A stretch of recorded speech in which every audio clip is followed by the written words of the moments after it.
Uma produção Bruá.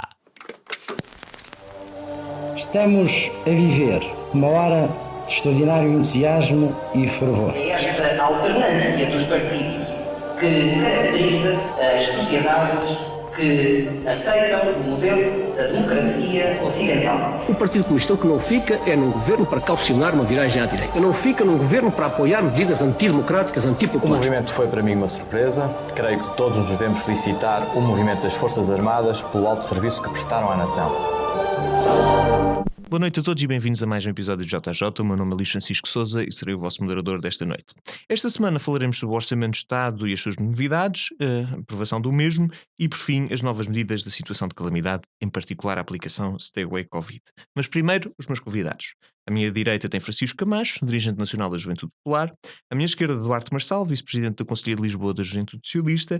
E à minha frente e ao centro, Cristiano Gaspar, membro da Assembleia Municipal do Fundão pelo PSD.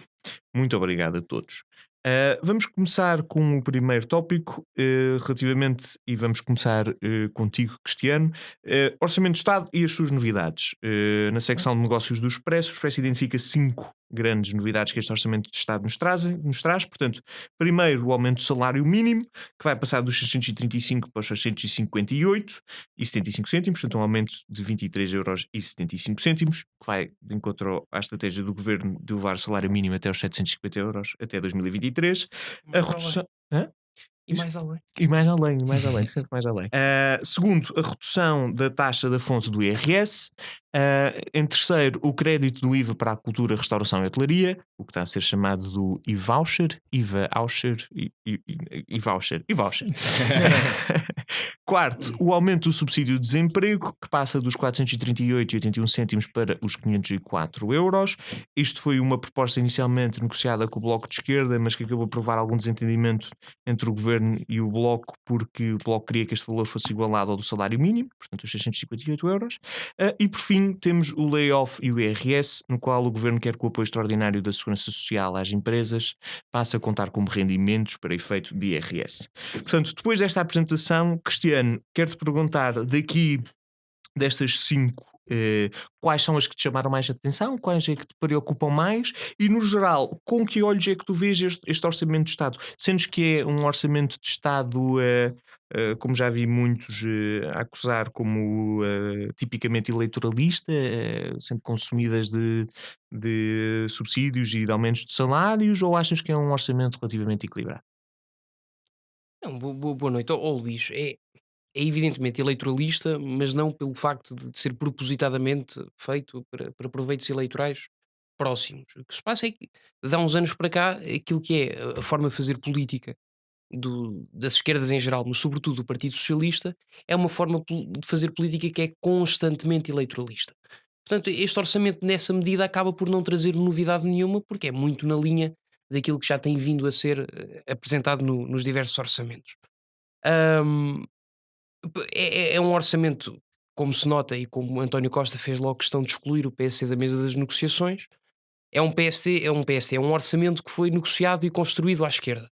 E a partir do momento em que é negociado e construído à esquerda, dificilmente, na sua globalidade, pode, pode agradar a quem é, vamos lá ver, de centro ou de centro-direita. E aí cabe naturalmente o PSD, o CDS, o Chega, a Iniciativa Liberal, enfim, toda uma data de partidos que representam ainda uma franja muito, muito alargada da população. É um orçamento que pela primeira vez vem bater os 100 mil milhões de euros em despesa pública. Parece-me que é uma coisa preocupante porque mostra também um trade-off e um custo-oportunidade que foi feito por este governo. Não podemos entrar aqui numa falácia e dizer não, mas são 100 mil milhões e porque é preciso, não achas que é preciso investir no SNS ou não achas que é preciso investir nas nossas escolas e no ensino público? Eu acho que é preciso investir tudo muito bem nisso tudo. Agora, o que é necessário é que esse investimento, ou na nossa visão, esse investimento não deve ser feito de forma direta pelo Estado, como o está a fazer também através deste orçamento, mas através de um estímulo indireto àquilo que são os diversos agentes privados da nossa sociedade que podem ter um papel muito importante na concretização dos mesmos objetivos. Quanto às medidas em concreto, vai muito na linha da forma como comecei a minha intervenção, em que o facto do Partido Socialista e da esquerda fazer cada orçamento um orçamento eleitoralista. Porque nós vemos que estamos a viver ainda tempos de pandemia, Vimos o impacto que o Covid-19 teve, por um lado, no rendimento das famílias e, por outro lado, no rendimento das empresas, e exigia-se ao Estado que agora, na construção deste Orçamento de Estado, buscasse um equilíbrio que garantisse que, por um lado, as famílias são apoiadas para as auxiliar a ultrapassar este período difícil, mas, por outro lado, que as próprias empresas não saiam deste processo mais oneradas face a tudo aquilo que já tiveram de suportar ao longo da pandemia.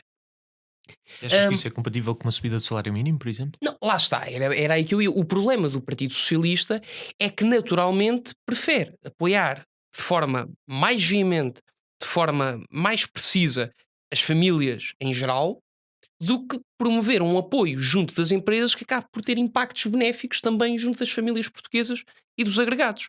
Nós temos o caso da redução da taxa de retenção do IRS, acaba por ser aqui um truque de magia, portanto, nem merece muito louvor, nem merece muita crítica, porque as famílias, ao fim e ao cabo, acaba por ser o rendimento disponível para as famílias ao fim do ano, acaba por ter sido ou por totalizar mais ou menos o mesmo. Agora, o que me parece mais chocante é este aumento do salário mínimo por um lado, o aumento do subsídio de desemprego por outro e ainda um aumento extraordinário a nível de pensões. Eu acho que uma coisa é nós considerarmos aquilo que foram os impactos que a pandemia teve na carteira do consumidor e na carteira do português. Outra coisa é, em vez de agora neste orçamento, em plena crise, ser um orçamento de contenção e que tenha como objetivo colocar as pessoas mais ou menos na mesma situação onde se encontravam antes da pandemia, o Partido Socialista aproveita este orçamento para continuar a catapultar as famílias portuguesas e o rendimento dos portugueses para níveis que se tornam incompatíveis quando considerada a globalidade das finanças e a globalidade da economia, nomeadamente das empresas. Porque nós temos as empresas que sofreram como sofreram com o Covid-19, a quantidade de tempo que tiveram de estar fechadas, o que sofreram mesmo assim para cumprir com os layoffs que ninguém chegou a perceber muito bem como é que funcionavam, e aquilo que o Estado vem agora fazer é promover um aumento do salário mínimo. E a questão que se impõe é, para quê? Por que não aguardar mais um ano? Por que não deixar as empresas respirar agora durante um bom tempo, em vez de levar àquilo que será provável que leve, que é novamente a centenas e centenas de despedimentos? Não será tão líquido, não, mas certamente não terá um efeito benéfico. Mas tu sentes que este orçamento vai em paralelo com o novo plano de reestruturação económica? Não achas? Ou sentes que se vão acabar por contrabalançar em algum sentido? Eu não consigo ver nenhum tipo de perspectiva a longo prazo neste orçamento. Eu consigo ver um orçamento bombeiro, mas um orçamento que apaga fogos que estão a arder e tenta fazê-lo de certa forma, como neste caso do e-voucher, que é uma boa medida, ou que pode potencialmente ser uma boa medida no apoio à restauração, mas por outro lado arma-se em bombeiro e vai tentar apagar fogos que já estão apagados, ou nos quais não era necessário fazer rescaldo, que é o caso aqui, tanto do aumento do salário mínimo, que as razões acho que são óbvias, mas por outro lado no aumento do subsídio de desemprego, repare-se, em 70 euros mensais, ou seja, nós devíamos estar a caminhar era no sentido contrário, era de alguma forma a incentivar, por um lado, a manutenção de postos de trabalho e por outro lado, incentivar a criação de empresas e à criação de postos de trabalho. E aquilo que o governo faz, por um lado com o salário mínimo, é dificultar a contratação às empresas e do outro lado com o aumento do subsídio de desemprego, com este aumento brutal do subsídio de desemprego, acaba também por criar um desincentivo àquilo que é a procura do trabalho, que é sempre uma consequência que, ainda que não seja imediata, acaba por se fazer refletir. Obrigado, Cristiano. Duarte, vamos passar então para ti. Já apresentei aqui quais são as 5 grandes medidas, portanto, aumento do salário mínimo, redução da taxa na fonte do IRS, o famoso e-voucher, o aumento do subsídio de desemprego e os layoffs do IRS. Perguntar no jornal com que olhos é que tu vês este novo orçamento? Sentes que é um orçamento apropriado à conjuntura em que Portugal se encontra agora e com as dificuldades apropriadas ao Covid? Fomos longe demais? Não fomos longe o suficiente? Com que olhos é que tu vês esta situação?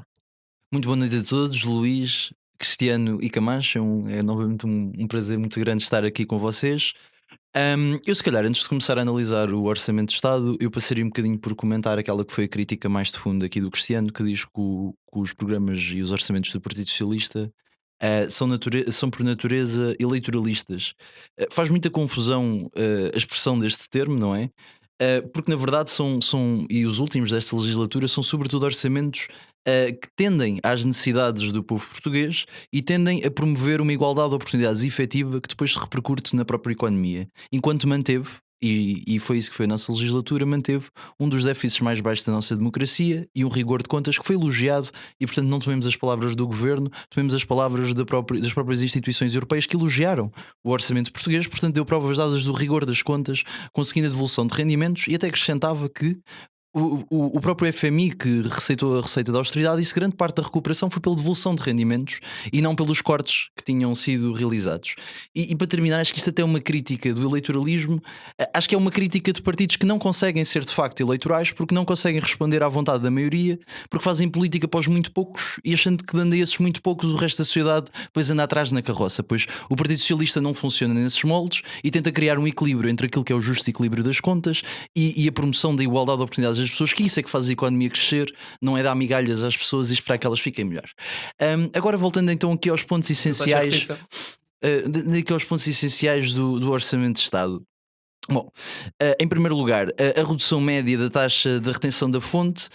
É assim, ela no fundo as pessoas ficam praticamente na mesma. A única vantagem que eu vejo da medida é que nós esperamos que no final do próximo ano a pandemia já esteja muito mais mitigada. Isto permite dar às famílias e aos portugueses muito mais dinheiro disponível agora do que posteriormente, portanto permite mais liquidez no caso das famílias.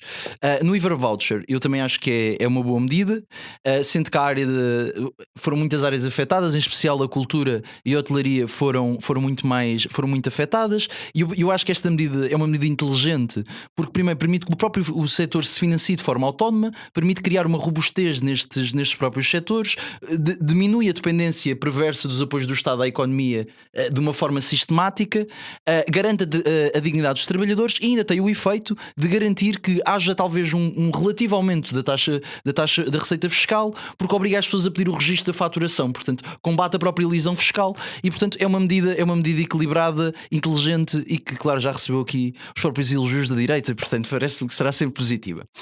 Agora o caso dos layoffs.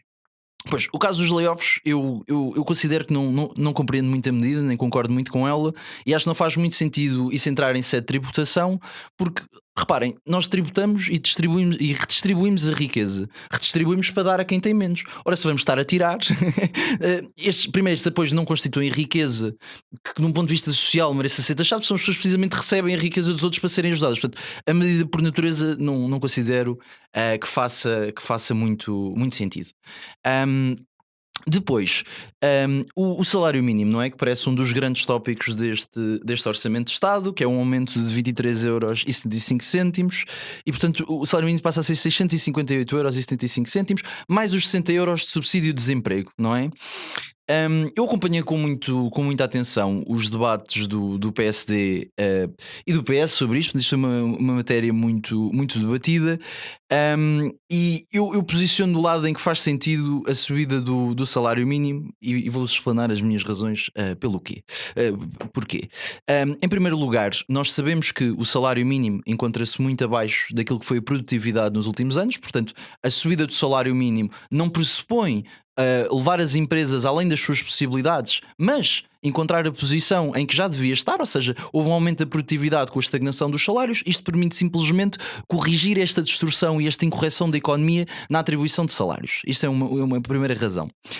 Em segundo lugar, em termos macroeconómicos, permite também que, e isto também é um bocadinho aquilo que já tem sido feito e até agora tem dado resultados, é que a subida do salário mínimo aumenta o rendimento disponível dos portugueses, esse aumento do rendimento disponível dos portugueses aumenta a procura e agora as empresas terão muito mais, dentro do mercado interno, terão mais sítios, mais pessoas a quem vender os seus produtos, o que necessariamente vai levar a que haja mais contratação, que foi o caso que aconteceu antes do Covid. Tivemos níveis históricos de desemprego e foi sobretudo por causa disso. E depois, ainda há aqui outro argumento que tem que se ter muito em conta, que é onde é que se chegou o valor? O valor não foi inventado pelo Espírito Santo do socialismo, não é? O valor foi encontrado entre aquilo que eram as pretensões dos trabalhadores e as pretensões das empresas, e foi um valor que se chegou através de um consenso e sempre através de concertação social. Isto está com as empresas? Isto está concertado com as empresas? Os últimos foram, mas como é óbvio, os últimos foram. A Confederação Empresarial Portuguesa, por exemplo, já se foi pronunciar frontalmente Não contra. foi. Não, é assim, tem-se em conta, tem sempre em conta o que as empresas podem ou não podem pagar. E isto tem isso em conta. Em segundo lugar, também tem em conta que na vida de uma pessoa em Portugal que receba o salário mínimo, €23,75 fazem muita diferença. Isto parece muito pouco dinheiro, mas para as pessoas que têm contas para pagar, é muito dinheiro ao final do mês. E também existem imperativos, tendo em conta que a economia não colapsa pelas razões que eu apresentei até agora, existem imperativos de dignidade a dar às pessoas. Portugal é dos países da Europa que mais pessoas recebem o salário mínimo. Por consequência, e nós temos hoje um salário mínimo muito baixo, é dos salários mínimos mais baixos europeus, sabemos que a economia pode acomodar este valor e, por consequência, isto é um imperativo de prover os portugueses e até os jovens portugueses de terem melhores condições de vida e, por sua vez, eles possam desenvolver-se e, no futuro, contribuir para a economia, porque a miséria nunca produziu nenhuma riqueza. Para terminar aqui o pontinho, os 2 pontos do Orçamento de Estado muito rapidamente. O Cristiano dizia que não era um orçamento de contenção, pois os números mostram precisamente que o Cristiano estava infelizmente enganado.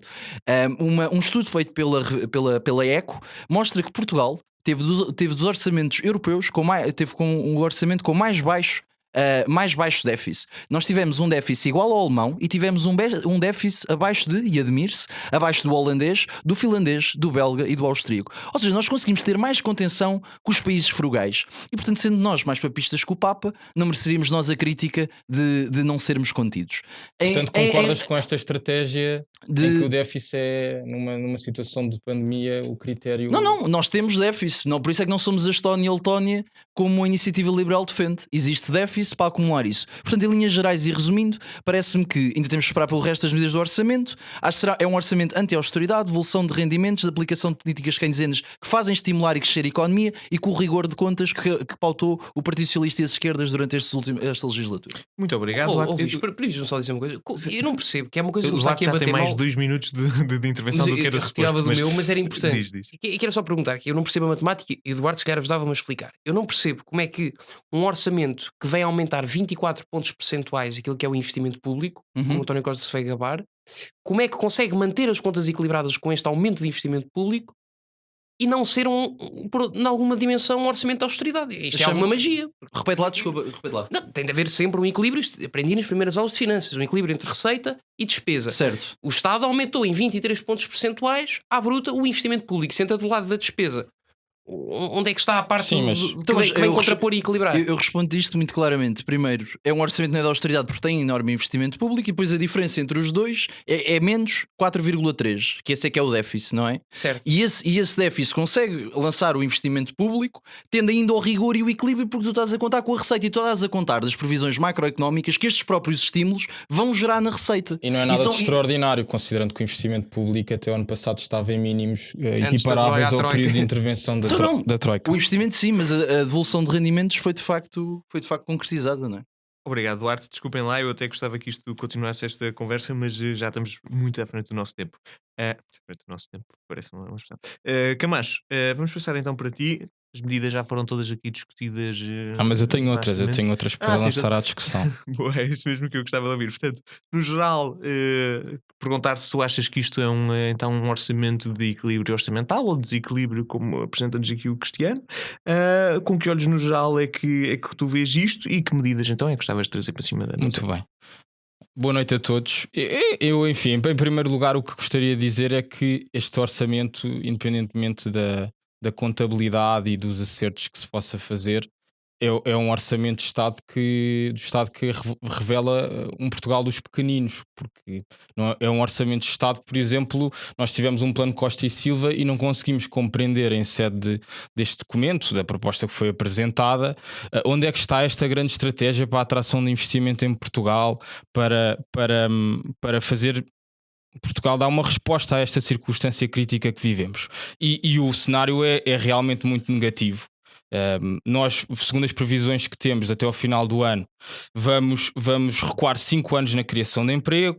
O aumento do desemprego é muito considerável, na ordem dos 8%, até acho que vai ser mais. Temos setores de mão de obra intensiva que estão muito afetados, como o caso do turismo, a restauração, os serviços. E o que me parece é que este Orçamento de Estado, do ponto de vista do que deve ser o seu propósito central, que é revelar uma estratégia do ponto de vista fiscal, é claramente insuficiente. Portugal já não tem um sistema fiscal competitivo e estas medidas claramente que não respondem à necessidade dos portugueses e não respondem à necessidade das empresas. E porquê é que eu digo isto com grande certeza? Porque desde logo o Duarte fez aqui um retrato do investimento público. A mim não me surpreende nada que o investimento público aumente 20 pontos percentuais. Primeiro, como disse há pouco, o ponto de referência é baixíssimo e por outro lado, se há algo onde nós aparentemente podemos ver a bazuca europeia, deve ser na questão do investimento público. Depois, há aqui uma decisão que me parece preocupante da parte do governo, que vai submeter a plenário e infelizmente eu não acredito que do debate parlamentar saia uma decisão que não esta, que é há uma decisão clara da parte do Estado português nesta proposta que o governo apresenta de não aumentar impostos, como se isto fosse por si só uma coisa boa, quando a estratégia que está a ser indicada até pela União Europeia, pela Comissão Europeia e muitos Estados-membros têm seguido essa linha, é da diminuição de impostos enquanto um estímulo claro à poupança, ao consumo e, essencialmente, e é nisto que eu acho que este Orçamento de Estado peca redondamente, brutalmente, é na questão da recapitalização das empresas. Não há uma única medida que seja um incentivo à reestruturação das empresas, bem pelo contrário, eu acho que este Orçamento do Estado, no pouquinho que vai procurando inovar, é um Orçamento de Estado cheio de simbolismo da geringonça, por exemplo. Uma das propostas que está em cima da mesa é a caducidade das convenções coletivas, os parceiros sociais não foram ouvidos. A questão do aumento do salário mínimo nacional, os parceiros sociais também foram ignorados. A limitação dos despedimentos, que é uma reivindicação do Bloco de Esquerda e do PCP há anos e anos. Eu acho que eles até devem ter tido alguns sonhos molhados quando viram esta proposta ali circunscrita, vetando claramente o que é uma autonomia empresarial, do ponto de vista que é, basicamente o governo assim, podes despedir, mas despedir deixas de receber um conjunto de incentivos que têm sido previstos, até com efeitos retroativos, como é o caso do layoff.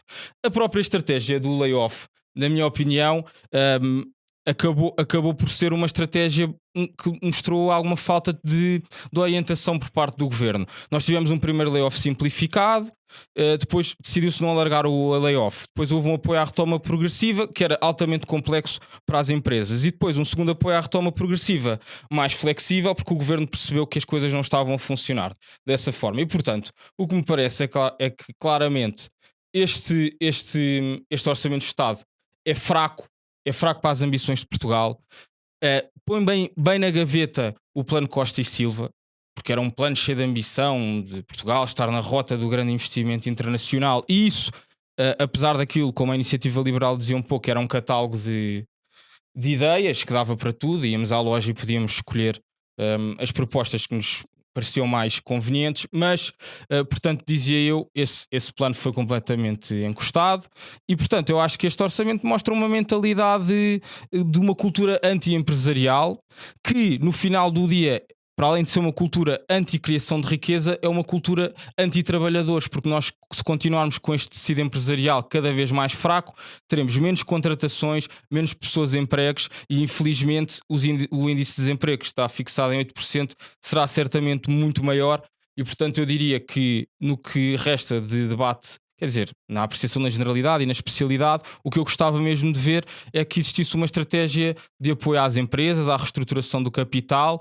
e que se possibilitasse também um conjunto de mecanismos interessantes às empresas, por exemplo, como a questão da emissão de obrigações, acesso a capital, o próprio Banco de Fomento, por exemplo, neste Orçamento de Estado, ainda não está concretizado, portanto não sabemos bem se isto vai ser mais uma criação que depois tem pouca concretização prática e assim sendo, só para terminar, há uma outra aposta que eu acho interessante, mas que é ilusória na concretização do grande plano, porque há uma lei dos grandes planos também em cima da mesa, que é o investimento de 1,5 mil milhões na modernização da administração pública. Isso parece uma proposta interessante, mas o que está projetado é que esta modernização seja feita e concretizada em 3 anos, o que é uma ilusão brutal, porque se nós tivermos por referência, por exemplo, o caso da autoridade tributária, que hoje em dia é uma máquina bastante eficiente e muitas vezes até pouco sensível à condição dos contribuintes.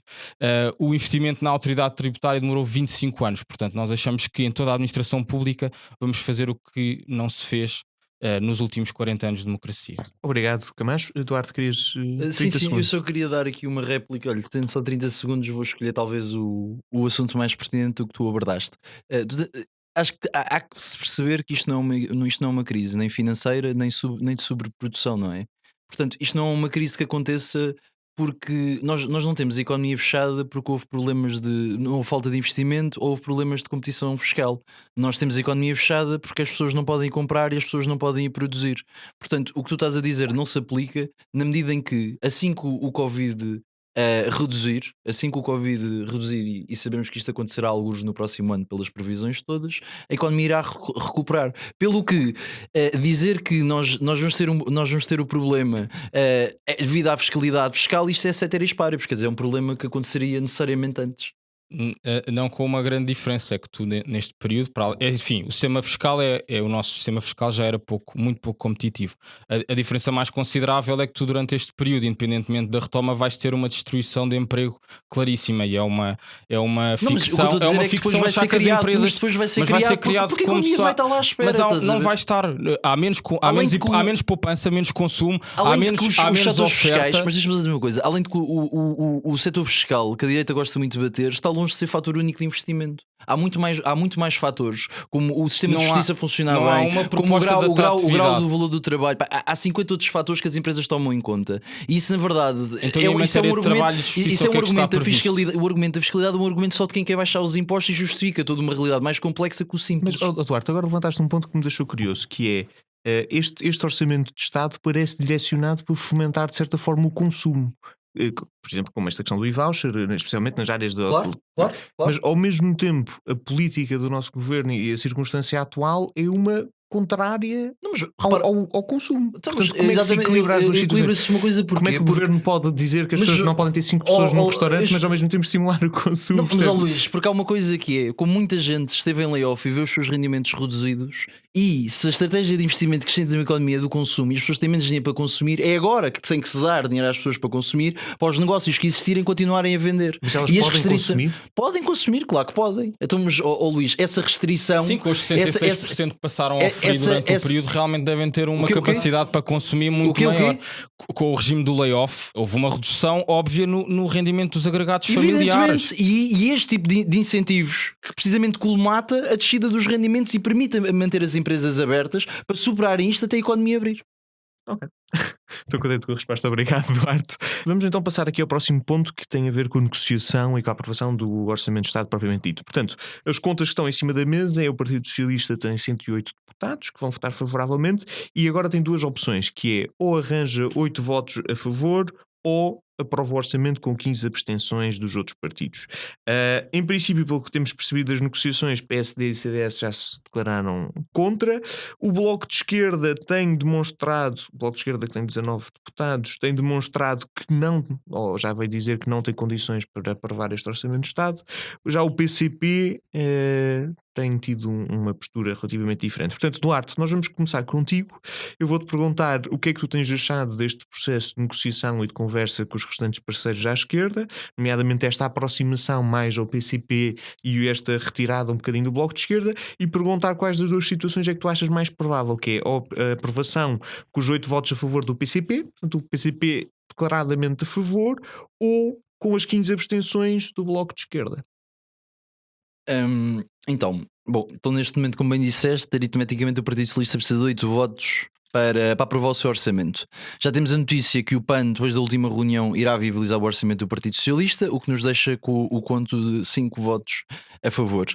Deixo também aqui um bocadinho ciente que quais é que foram as propostas incluídas pelo PAN. Algumas foram relativas à esterilização e recolha de animais, mas houve também programas sobre a universidade segura e aumento da segurança das universidades, que é uma realidade que nós em Lisboa vemos a sentir, e portanto que foram de facto positivas para o orçamento. Agora, em relação ao Bloco de Esquerda,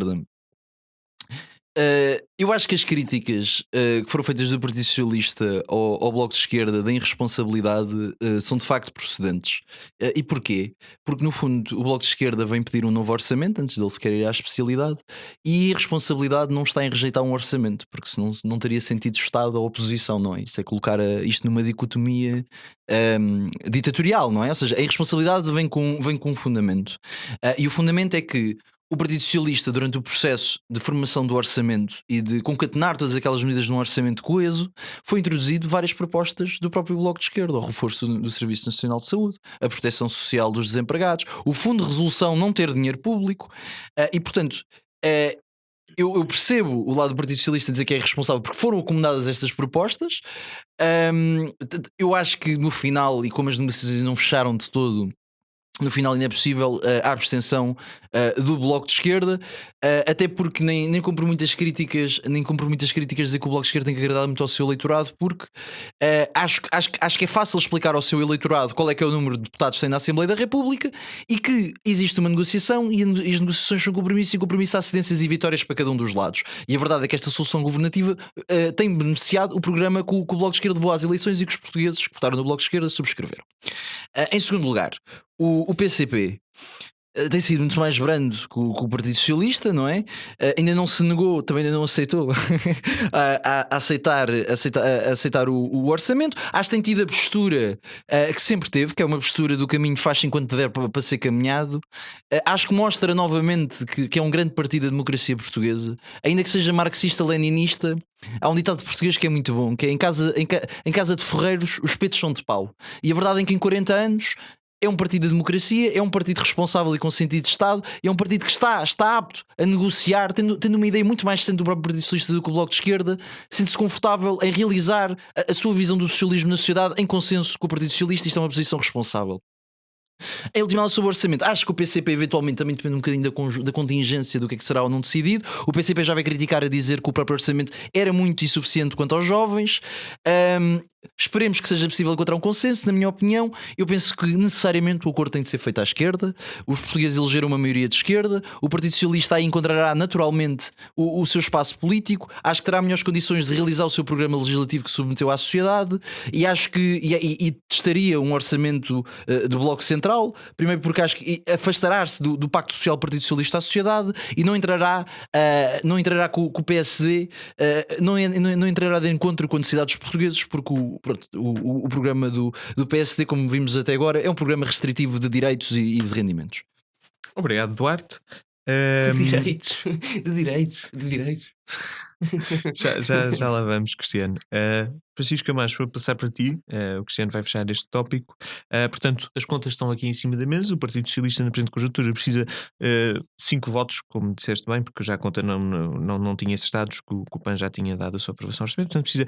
Retifico só que pronto, o próprio PAN ainda não se comprometeu, mas hoje, no fim da negociação, da notícia de hoje, e disse o líder do PAN que haveria maior capacidade de compromisso do governo. Portanto, o sinal será otimista, mas não definitivo. Obrigado, Duarte. Cristiano, vamos passar então para ti. As contas estão aqui em cima da mesa. Cristiano, não era o Francisco Camacho. Peço imensa desculpa, Camacho. Vamos passar para ti então.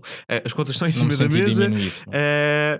Na tua opinião, o que é que tu achas que é mais provável de acontecer? Portanto, isto ser passado com os votos a favor do PCP ou com as abstenções do Bloco de Esquerda. No geral, se achas que o orçamento vai ser aprovado, acho que não há assim grande dúvida em relação a este assunto. Não sei se este será o orçamento que vai ser chumbado. Pedir que te pronuncies um bocadinho sobre a posição do PSD e do CDS, mas acima de tudo pedir que comentes um bocadinho a natureza agora da relação entre o Partido Socialista, o Partido Comunista, o Bloco de Esquerda. Já há muito tempo que tínhamos visto esta coligação à esquerda, ou esta aproximação à esquerda, a desfragmentar-se, mas se achas que isto é um culminar dessa situação ou não? Em primeiro lugar, eu fiquei muito emocionado com a declaração do Duarte. O Duarte parecia um porta-voz, não era do PS, era da Geringonça, a elogiar os vários vértices. Só não falou dos verdes, mas enfim, eu também não falaria dos verdes, porque para mim aquilo não é um partido satélite que não risca para o totobola na maior parte das discussões. Já vi 3 agora não, 2. São 2. Agora, no caso, o que é que nós temos em cima da mesa? Eu gostava de fazer um apontamento também, é que António Costa já apresentou um cenário adicional isto perante a tua pergunta, se vai ser aprovado ou não. O António Costa já adotou a política do que se lixe, que é, pá, se isso não for aprovado, governamos com duodécimos. Enfim, esta é já a postura do Primeiro-Ministro. É um instrumento negocial. Do Primeiro-Ministro no braço de ferro que, na minha opinião, é meramente aparente no que se trata destas relações com o Bloco de Esquerda e com o PCP. No caso do PCP, o Eduardo já falou um pouco do entendimento, acho que tem manifestado uma postura mais aberta ao entendimento, face à postura do PS, e o Bloco está aqui a salivar. Porque tem de mostrar trabalho e fazer uma grande berraria em torno do que vai ser uma opção que eu acho que é clara. No final do dia, Bloco de Esquerda e PCP vão viabilizar o orçamento do Estado, seja com votos a favor ou abstenção. Acho que o mais provável é as duas bancadas optarem pela abstenção. Arranjam aqui uns números para dizer que uma outra proposta foram incluídas, e depois para o ano vão parecer muito indignados que não foi concretizada certa política, que voltou-se a transferir montantes para o novo banco, como se isso já não tivesse inscrito na proposta que lhe chegou em mãos. E portanto, o que diria da parte do CDS-PP é consonante com aquilo que retratei há pouco. A postura do CDS é clara. A partir do momento em que o PS apresenta e o Governo apresenta ao país um orçamento de Estado sem estratégia, que verdadeiramente não apoia as famílias e as empresas com opções claras, como seria o caso da descida da tributação, seja no IRS, e aquela questão da aparente diminuição é meramente um acerto de tesouraria, porque as famílias vão ter exatamente o mesmo dinheiro que tinham no final do ano. Com exceção das que receberem o salário mínimo, não é? Não, o caso do IRS das tabelas, que o Governo sim. disse que ia diminuir os impostos em sede de IRS, e não diminui coisa nenhuma. Há ali um ajuste da retenção na fonte. Há um apoio às famílias com a subida do salário mínimo. Há algumas famílias, e o CDS... Muitas famílias, pessoal dos países que mais recebem o salário mínimo. Pois, infelizmente é este o orçamento dos pequeninos, do Portugal dos pequeninos, que nós temos, em que não há qualquer previsão, por exemplo, de apoio para famílias de classe média, e nós bem que sabemos que a classe média em Portugal tem vindo a diminuir consideravelmente, e que uma sociedade equilibrada precisa de uma classe média forte e pujante. Sem dúvida. E infelizmente este é o mesmo retrato no que se aplica, por exemplo, na política de IRC e de apoio à reestruturação das empresas. Portanto, a posição do CDS é esta: vamos votar contra.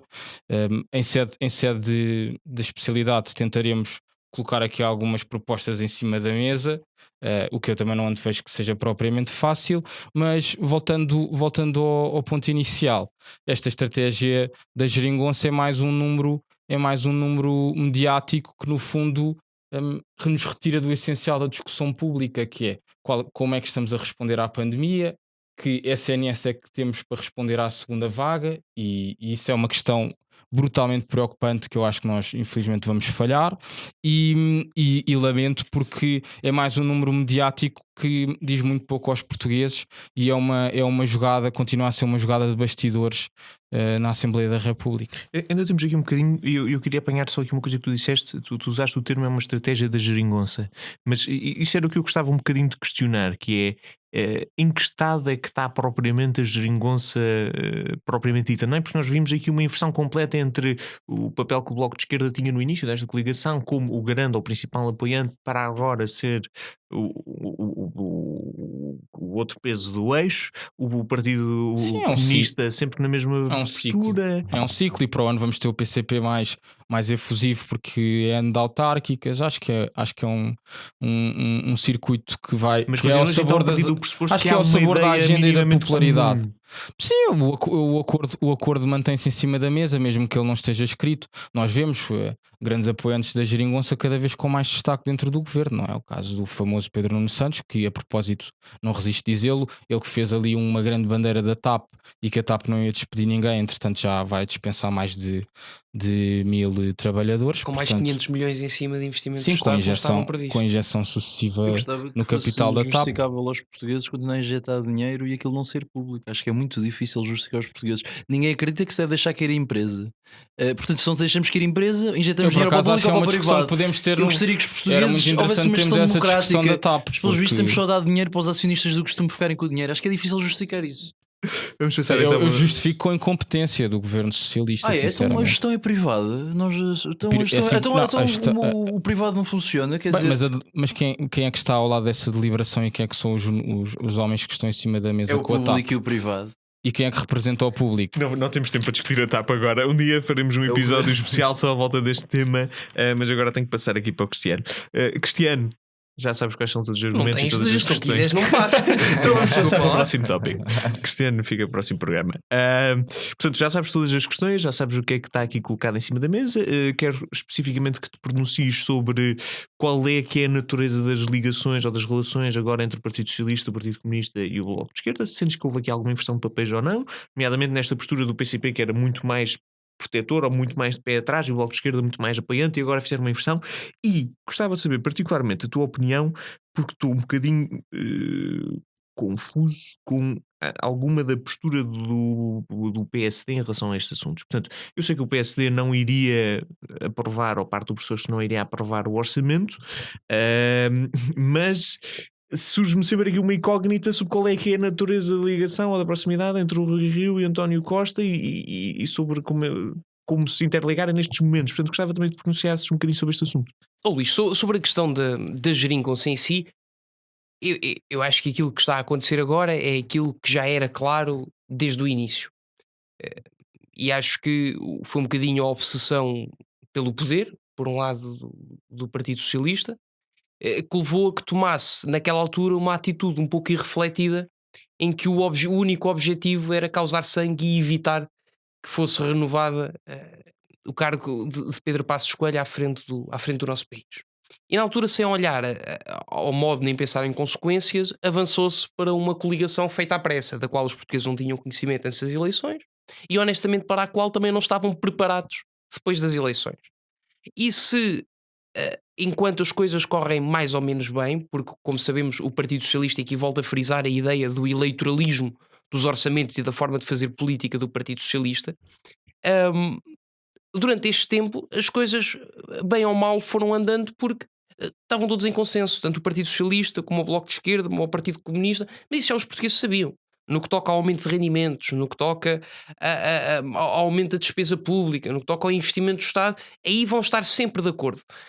O problema surge, e é essa a questão de governar um país, é que governar um país implica, em certos momentos, tomar decisões que não são decisões que vão agradar a toda a gente, não vão ser decisões populares. E por não serem decisões populares, não deixam de ser decisões que são importantes para o país e benéficas para pôr o país a crescer e a economia a andar. E a primeira vez, desde esta bela geringonça, que se aproxima uma crise, que há necessidade de o governo qualquer ele que seja, de alguma forma se restringir um pouco mais na sua forma de fazer política à maneira que gosta o Bloco de Esquerda e o PCP, António Costa é apanhado de calças na mão. No sentido em que está em constante... Eu acho que o Partido Socialista e António Costa terem de estar a sujeitar a todos os dias ir mendigar à Assembleia da República junto de partidos como o Bloco de Esquerda e o Partido Comunista é uma forma que não coaduna com a nobreza do partido em si, que vem do Partido Socialista. É bom recordar que foi António Costa, muito cheio de si, com o seu verbo de encher na Assembleia da República, ainda nos tempos do saudoso Passos Coelho, em que dizia que se demitia se alguma vez precisasse do apoio do PSD ou da direita. Bem, vamos ver. Porque a verdade é que também, entretanto, já não é um homem tão de palavra como dizia ser, porque também já disse que está disposto a governar em duodécimos e que não há problema. O que António Costa quer é manter-se no poder e manter o Partido Socialista no poder. Mas a consequência mais grave destes acordos é esta autoexclusão logo de início. Não é autoexclusão, foi uma exclusão da parte do Partido Socialista logo de início a entrar em negociações e a fazer negociações com o PSD. Isso para mim é um erro crasso e que não beneficia a democracia. O Duarte estava a dizer, não, o PS tem de governar ou tem de negociar com os seus parceiros à esquerda, que são os parceiros naturais. Certo, mas o PS não tem de governar a pensar em quais é que serão os parceiros mais naturais para as suas ideologias políticas e partidárias. Tem de pensar qual é que é a melhor forma de governar para agradar aos portugueses em geral e garantir o país.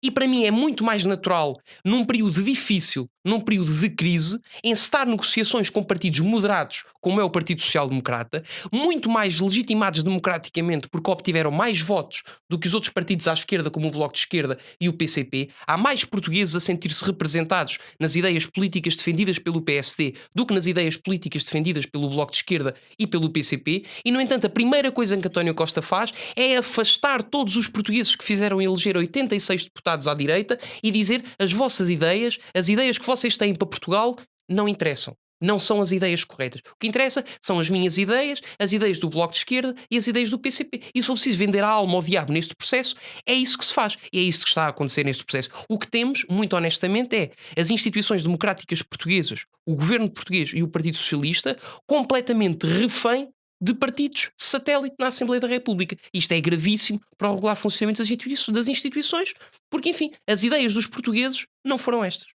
Obrigado, Cristiano. Infelizmente não temos tempo, Duarte. Desculpa, é que temos mesmo de passar aqui para o último ponto da noite. Isto é contraditório. Contraditório, terá que ficar para outra altura. Peço imensa desculpa, mas é que já vamos muito avançados, muito mais do que eu queria. Entramos então no último tópico, sobre a aplicação Stay Away Covid.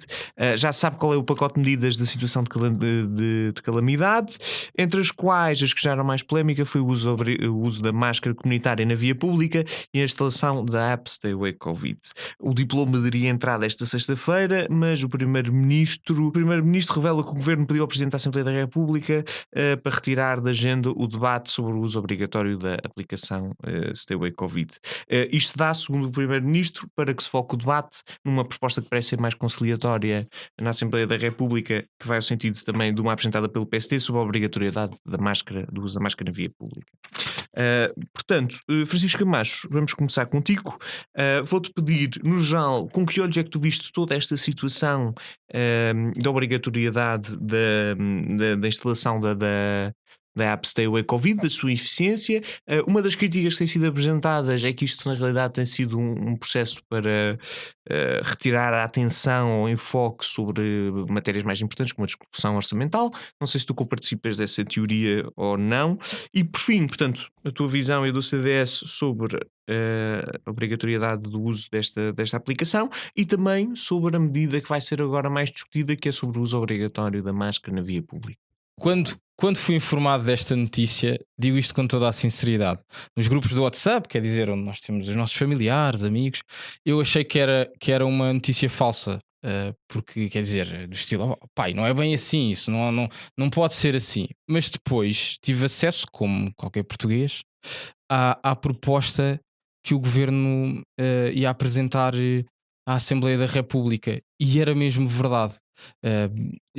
Quer dizer, se por exemplo no caso das máscaras, é uma discussão que já poderemos ter, o que está inscrito no texto é até viva a recomendação da utilização de máscaras em espaços públicos.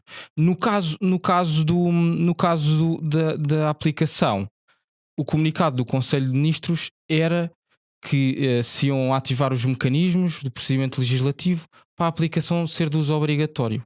E depois até tem lá uma norma que prevê, nos casos em que é impossível, arranja-se outra solução qualquer. Ora, eu estou a dizer isto com um tom de brincadeira, porque felizmente o Governo percebeu o triste número que fez, e até dentro do próprio Partido Socialista, vá lá, que houve alguns homens livres que se insurgiram contra este intento de umas almas e de um espírito. Inclusive uma ministra, não é? Pouco. Sim, até a ministra Alexandra Leitão, por exemplo, que até se recusou a dizer se tinha a aplicação no seu telemóvel, o que também é extraordinário, considerando que é uma proposta, uma iniciativa do Governo, e enfim, e os políticos normalmente devem dar o exemplo, e portanto pelos vistos não é grande convicção da parte do PS que aquela aplicação seja importante. Mas portanto eu fiquei pasmado com esta iniciativa. há aqui um comentário que eu gostava de fazer, que não vi tanto na discussão pública, mas que também me parece pertinente: é que este governo já não é a primeira vez que ignora claramente o posicionamento de entidades independentes sobre o tema. E o caso da Comissão Nacional de Proteção de Dados, a sua deliberação a respeito da aplicação era claríssimo, até fora da luz do mediatismo do momento, porque fez um comunicado em junho, uma deliberação em junho, e onde não podia ser mais clara. É que um tipo de aplicação deste estilo, um, com a salvaguarda da localização e tudo mais, só poderia ser equacionável se fosse de adesão voluntária. E o PS mais uma vez voltou a fechar os olhos ao que as instituições, e no caso uma instituição, uma entidade pública com autoridade e legitimidade até do ponto de vista de vinculação das suas deliberações, não são opiniões meramente facultativas, emitiu. E portanto, esta é a própria aplicação a esse respeito. Também achei a declaração inicial do Rui Rio um bocadinho triste, que pôs as coisas basicamente só do ponto de vista da eficácia, que é isto não é grande ideia porque melhor, não sabemos se isto é muito boa ideia porque pode não ser muito eficaz. E efetivamente não tem sido eficaz, mas o ponto parece-me muito anterior a esse. Claro, líderes pequenos, comentários pequenos, não é? Desculpa? No caso de Rui Rio. Não vou tão longe. Não vou tão longe. Não vou tão longe. Acho que Rui Rio foi ali um pouco descuidado na sua grelha de leitura face ao que estava aqui em causa, e eventualmente já aconteceu em momentos anteriores ainda não tive a oportunidade de ler, e se calhar no caso pode ter sido isso que aconteceu, ou não teve a oportunidade de estudar exatamente o que é que estava aqui em causa. E portanto é óbvio que isto era uma imposição absurda da parte do Estado português, até nos levava para outras esferas, por exemplo do telemóvel tornar-se quase uma parte do dever do cidadão, andar com um telemóvel, e que este dispositivo é quase um instrumento da nossa identidade, e isso pareceu-me bastante perigoso, e é aí que eu volto, que é, independentemente, e ainda bem que assim é, que parece-nos que esta proposta vai ser retirada, abriu-se no debate público uma discussão perigosa. Surgiu aqui um precedente perigoso, que é do condicionamento da conduta das pessoas a um ponto tal que há uma clara intromissão no que é uma esfera pessoal, em que as aplicações móveis infelizmente têm lugar, e não é em vão que há tantas entidades na defesa da privacidade dos cidadãos. Em relação ao uso da máscara, creio que deve haver debate sobre a mesma. Já há aparentemente vários estudos minimamente independentes que revelam que a utilização de máscara em locais com acumulação inevitável de pessoas é positivo e evita o contágio, como seja o caso, por exemplo, de estações de autocarros, que é um cenário de ar livre, mas há um acumulado de pessoas que por vezes é natural que se descontrole, e portanto acho que essa situação deve ser debatida, e francamente parece-me que é de salutar que haja esse debate, e portanto se a conclusão for pela utilização da máscara nessas circunstâncias, parece-me interessante. Sendo, só para terminar, que tenho muita pena que por causa desta panóplia da aplicação não se tenham discutido outras coisas, como a proibição de ajuntamentos com mais de 5 pessoas, ora em restaurantes, ora até em residências, que esse parece que é o próximo passo que o governo vai avançar.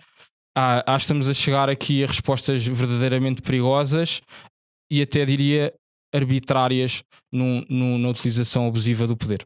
Cristiano, passo então para ti a questão.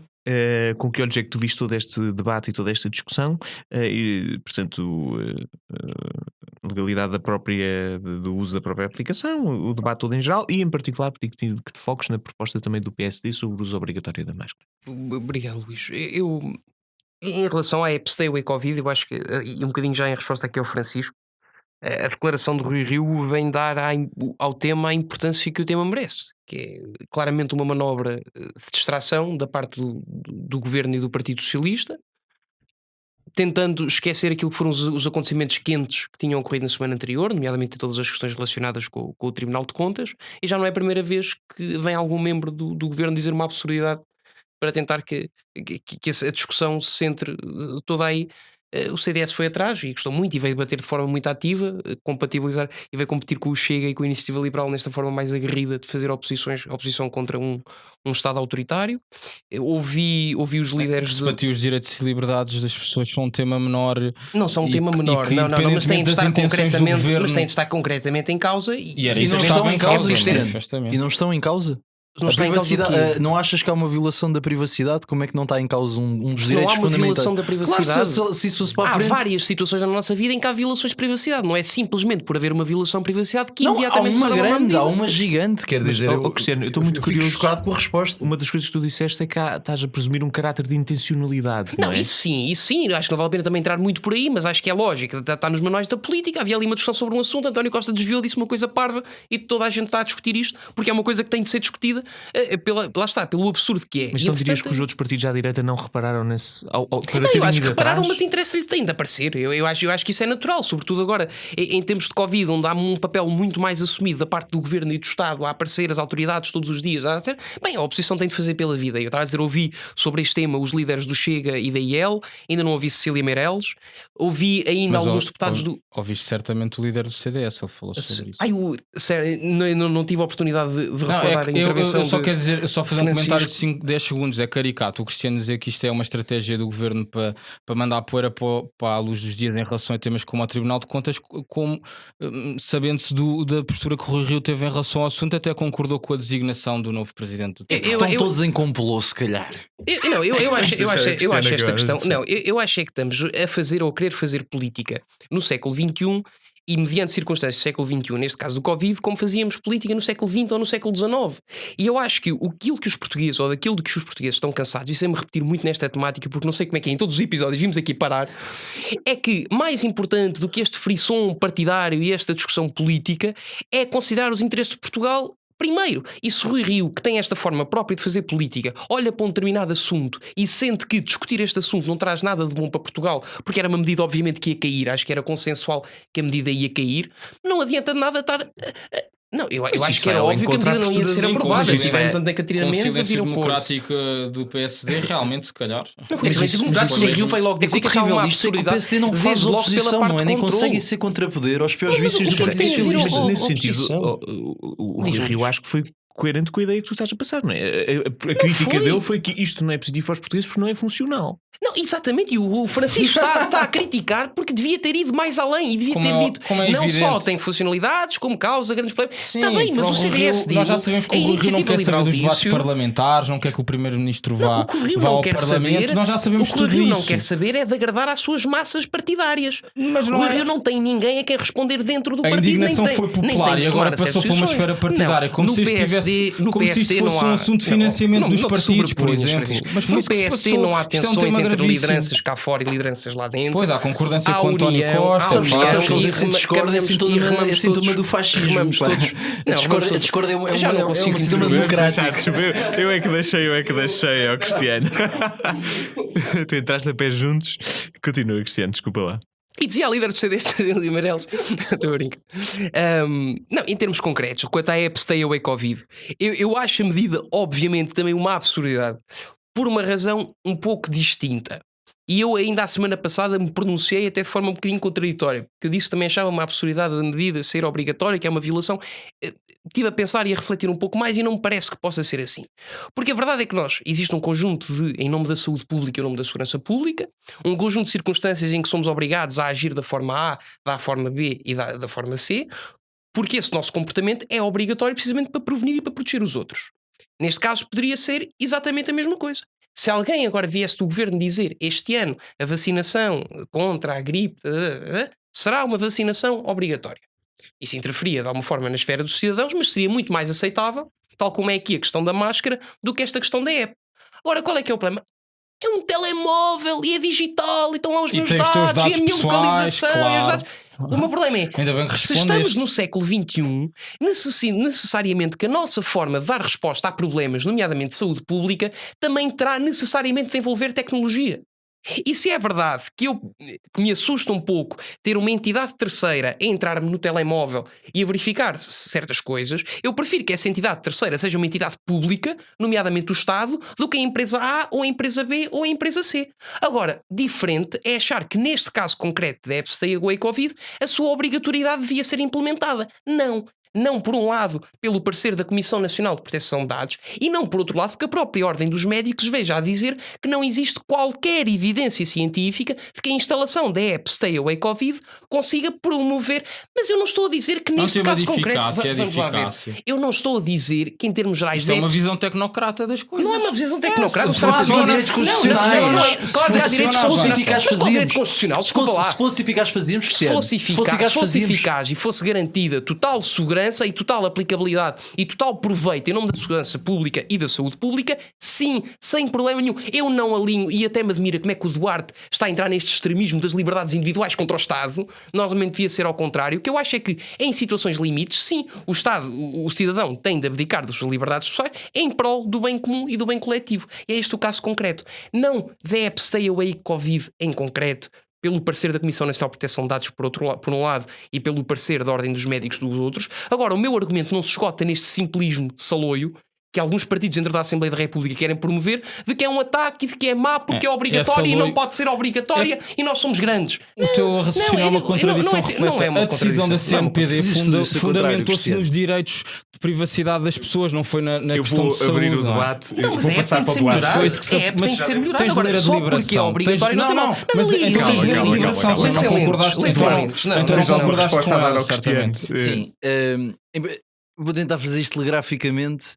Bom, é assim, eu como já tinha dito durante a própria intervenção do Cristiano, eu não acho que seja de facto um assunto pequeno. Ou seja, nós já sabemos que o PSD não gosta muito da Constituição e faz muita confusão que não gosta do sistema de liberdades e garantias. Ou seja, é este tipo de situações. Houve até ao fim. É por este tipo de razões que é importante nós termos um sistema multipartidário em que haja oposição, mas precisamos de oposição boa. E quando nós temos o maior partido da oposição a não perceber qual é que é o problema aqui que subjaz. Deixa-me terminar, faz favor. Não é estar contra, é porque é que está contra. Tu estás a fugir com o rabo à seringa daquilo que foi feito aqui a crítica. O critério de eficiência é assim, obviamente se fosse mais eficiente a discussão colocava-se, não se deixava de colocar a discussão, mas colocava-se de modos diferentes. Mas o grande problema aqui é a restrição e a contração de direitos fundamentais de uma forma não proporcional perante aquilo que assegura. E deixa-me falar, deixa-me terminar só favor. Eu vou-te explicar. Eu, em primeiro lugar, acho que é evidente que sou contra esta medida, completamente contra esta medida, porque acho que aquilo que assegura, aquilo que restringe, não é justo. Depois, e porquê que isto é?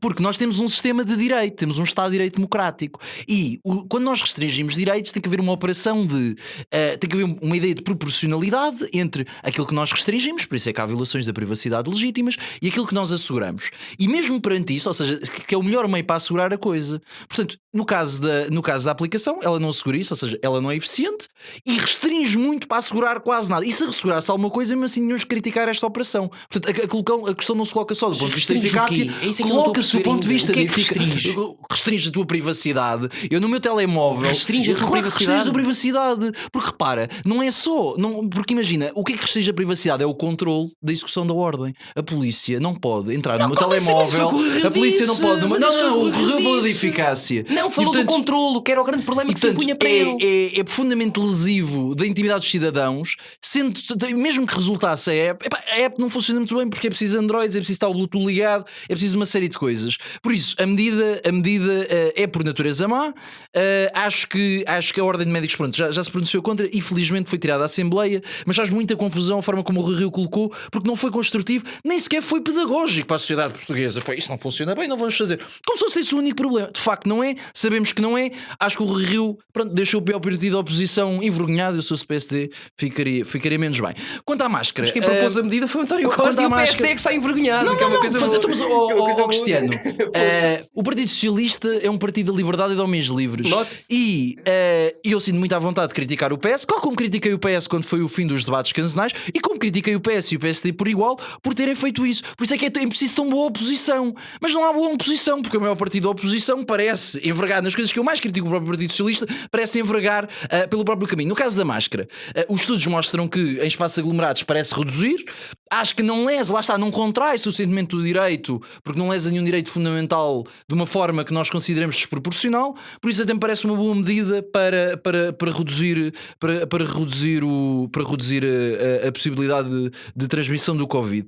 Sobre o estado de calamidade, 5 pessoas, acho que os números estão a aumentar muito. Temos de tentar reduzir ao máximo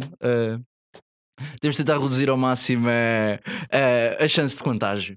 Obrigado, Duarte. Chegamos assim então ao final do nosso programa. Eu já há muito tempo que não era tão apanhado de surpresa pelo debate final. Da minha parte, resta-me só agradecer a todos e vemo-nos para a semana.